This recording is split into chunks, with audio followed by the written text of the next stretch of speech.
আসসালামু আলাইকুম guys, welcome to my channel. আশা করি আপনারা সবাই ভালো আছেন আর আপনাদের দোয়ায় আমিও ভালো আছি। তো আজ আমাদের ঘরে হয়েছে তাহারি। মানে অনেক জায়গায় একে বলে পোলাও। তো আমাদের এখানে পোলাওয়ের সাথে আমরা একটু চাটনি খেতে ভালোবাসি। চাটনি মানে ফ্লেভারটা খুব সুন্দর আছে, চাটনি দিয়ে খেয়ে দেবে হেভি লাগবে। তো চাটনিতে আমি একটু ধনেপাতা, একটু কাঁচা লঙ্কা আর একটু দই দিয়ে আমি ওটাকে মিক্সারে পিষে নিলাম। পিষে নেওয়ার পরে আমি একটা বাটিতে বের করে নিলাম। বাটিতে বের করার পরে ওতে আমি একটু লেবু দেবো,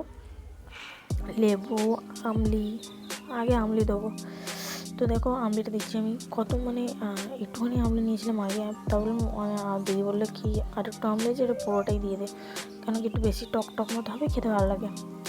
তো আমি আমলিটা দিয়ে দিলাম। দিয়ে দেওয়ার পরে একটু জিরে মরিচের গুঁড়ো, একটু লেবু আর একটু নুন দিয়ে দিলাম। দেওয়ার পর আমার মানে এটা হয়ে গেল, মানে আমার তো কত সুন্দরভাবে দেখো আমার চাটনিটা রেডি।